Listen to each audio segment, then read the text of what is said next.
It's election night, and you're at your campaign headquarters. We were here, which I guess is our campaign headquarters. At the house? Yes. All right, and so the figures start rolling in. Slowly, yes. And what's the atmosphere here with regards to your team and what they're seeing? Well, it was just me and my family, me and Brent and the two kids. And it was just seeing the numbers come in, and I think I was kind of in denial at first. People started calling me and congratulating me, and the race hadn't been called yet. And what are you seeing? Why do you think that? It took me a while, and my consultant, he called and congratulated me when it was like, are you sure? Is this it? Did we really do this? I can't remember our whole conversation, but it was very surreal and exciting. You've already been to one delegation meeting because the last one of the year is with the new members. The organization. Right. Right. And so you got to meet your fellow Andersonians that are going to be part of the delegation. What's your impression of the people you're going to be working with? It's good. I've had conversations with them before we got to Columbia. Everyone's really welcoming and been a big help. Tell me a little bit about growing up. I have deep roots in Anderson. My mama's family, they were from Anderson, and my dad's family, they were from Anderson. My mom and dad got started really early with our family before they were finished with high school. So we lived in the home that my great-granddaddy lived in for the first probably 10 years of my life. On the Mill Hill? On the Mill Hill. Do you remember anything about that? Yeah, I had my great uncle and aunt lived just right down the road, and then I had another great aunt that lived a few roads over, and great neighbors across the street, Minnie Lou, still remember her name, and our next door neighbors. It was just a great community. I didn't know at the time that we were poor because I felt like we had everything at that time that we needed. And then you moved. Well, no, we moved when I was in middle school. Okay. Seventh grade to Indiana. And your dad took a job there. Yes. And you finished high school. I did. And then what happened? I graduated in May and moved back to Anderson in August because all of our family was here. I was always homesick, loved it here, knew that my parents were going to retire here, and family meant a lot to me as it does now. It's just, I wanted to move back here. And my aunt and uncle, Kay and Matt Thrasher, they invited me to live with them. So I stayed there. All right. And then you begin your post-education. Right. I worked for a year, and then I started at Tri-County Tech and transferred to Clemson. And at Clemson, you're studying to be what? A sociologist. I wanted to do social work. And then your social life took a twist and you met somebody. Yes. Well, actually, I met Brent when I was still at Tri-County before I transferred. So that was the highlight of my college career. And he was going to Clemson. He was. Your father-in-law is bigger than life. Everybody knows him and what he has done. And one of his claims to fame is he attended Boys High. One of them, yes. And what favorite stories has he told you about his time there? Frog reams. He would paddle his fanny. I don't know if it was before Frog Reams passed away or after, but the paddle was auctioned off, and he actually bought that paddle, and it's displayed in his office. The Board of Education. The Board of Education, yeah, with holes drilled in it, I believe. Yeah, that's right. That's to make the impact more meaningful, I guess. At what point do you understand that this family business, Cromer Food Service, is a pretty big deal? Well, I guess it was when we were dating, after we were dating for a couple of years. I don't think I fully understood until we were married and seeing the day-to-day, but throughout, while we were dating, Brent in the summer times would work a lot just in the business, and so we would have conversations about it at that time. And one of the interesting things that everybody talks about your father-in-law, C.T. Cromer, is the fact how meticulous he is. Yes, he's very clean and neat, which is great with a food service business. Everybody likes to hear about that. He could write books and teach classes on that. And the outside of their complex is spotless. Yeah, the grounds, he does a great job. And then at some point you get involved with the business. We married in May, and we had our first child in April. But during that time, I started working in the business more part-time. them raising our kids, and I would do stuff here and there and be involved, but more full-time role when my kids were in high school. At what point in all of this process do you begin to get interested in politics? A few years ago, I became interested in the local and state politics. Everything's happening at the federal level, but I felt like we just didn't really have much control over it. So I was on a team in Greenville, and we just worked studying legislations and the systems of government and the local and state level, how it's ran, building relationships at the state level and the local level, and still not having political ambitions. I would say just being involved and informed. And then after COVID hit, that's when I think it really occurred to me last year. And how did you meet them? Well, I have a dear friend who actually I played tennis with. I met her playing tennis, and she lived in their neighborhood, Diane Hardy.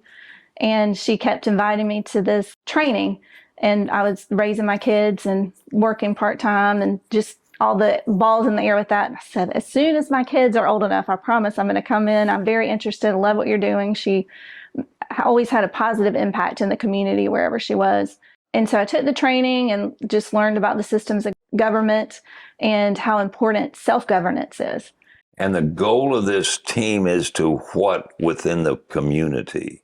To teach you to build relationships with your elected officials, know who they are, know the systems of the government and how it's affecting you, and just work with it at that point.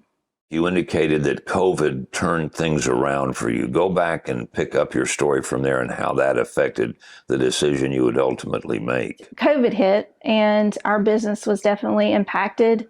Seeing local businesses around town shut down, seeing our kids sent home from school. And it was just impacting the whole community, and that just opened my eyes to a lot of the flaws in our local and state government, mostly at the state level. And what were those flaws? Keeping kids home.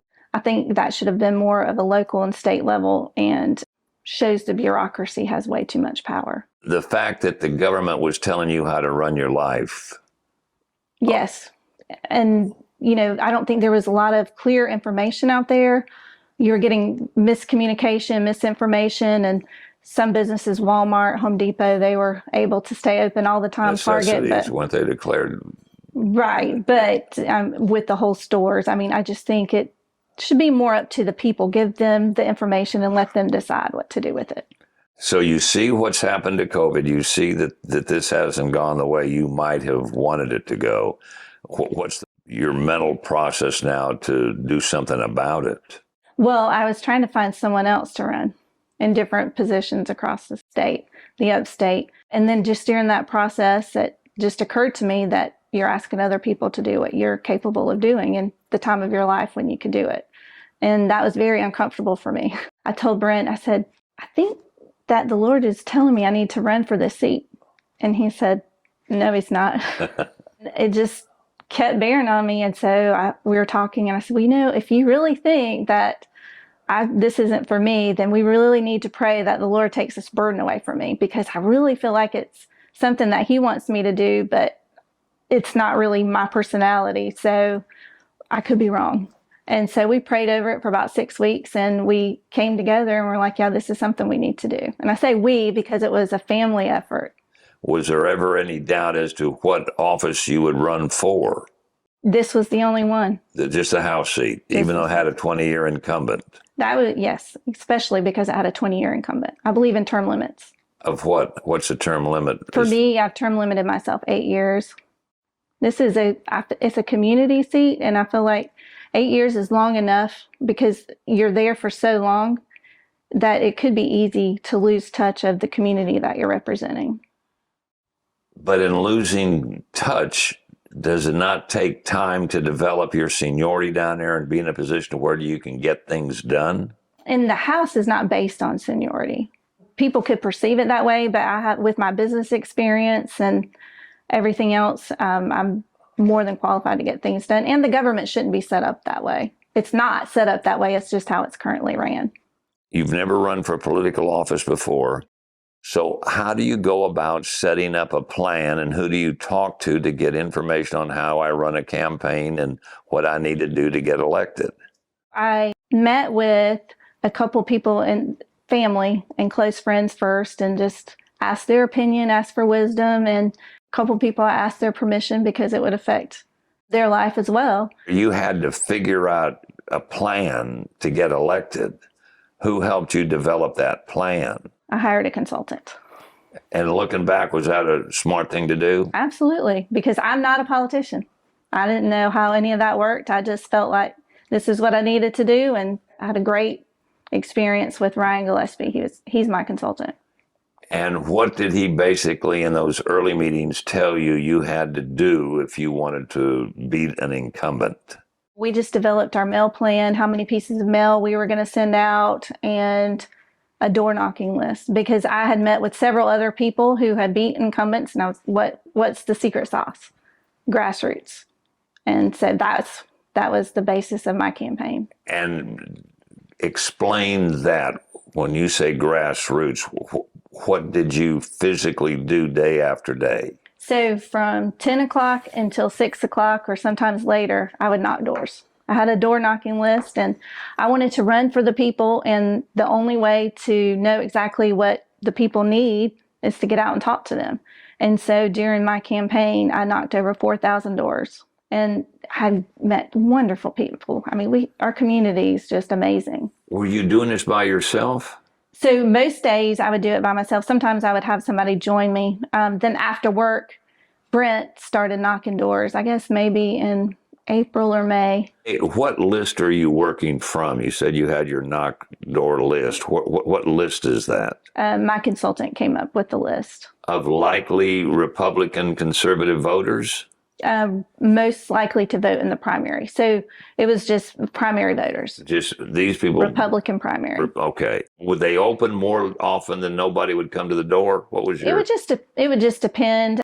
Mostly would not, because starting at 10 o'clock in the morning, but two, I am knocking on somebody's door, but they're not expecting company or a stranger. So I might not always get a door they would answer, but I would leave a note and my cell phone number for them to call me and my brochure.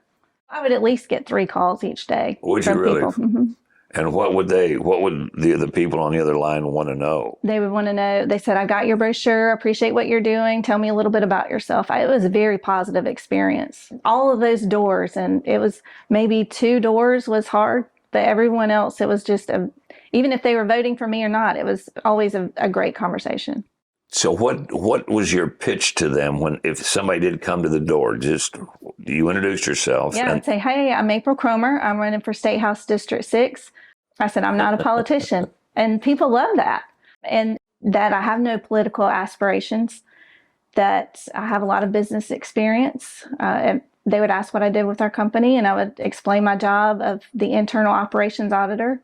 And which is what? It's where I go into each department, take it apart, put it back together, figure out how it runs, which other systems and departments run into it, make it more efficient. The primary day comes. You wake up that morning. How are you feeling? I guess it was just all surreal and just kind of couldn't believe that, because it had been 3 months of just day to day, all day. And now I'm at the polling place. And my family, we all divided up to different precincts and just standing there still talking to people.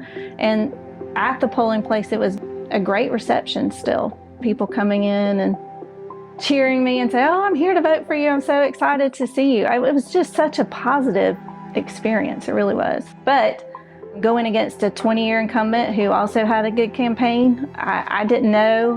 What is your plan going to Columbia, say the first month or two? What are you hoping to accomplish down there? I already have my committee assignments. The first is education, and my subcommittee is legislative oversight. So I'm very excited to be on the education committee, because I think we need to move a lot in our state to improve the education for our kids. And your primary objective down there is to do what? It's just to bring representation for District 6 and vote the way that I campaigned. That's very important, just to be who I was on the campaign trail. And that, in a nutshell, that's what? Conservative representation for District 6, limiting government, giving liberty back to the people.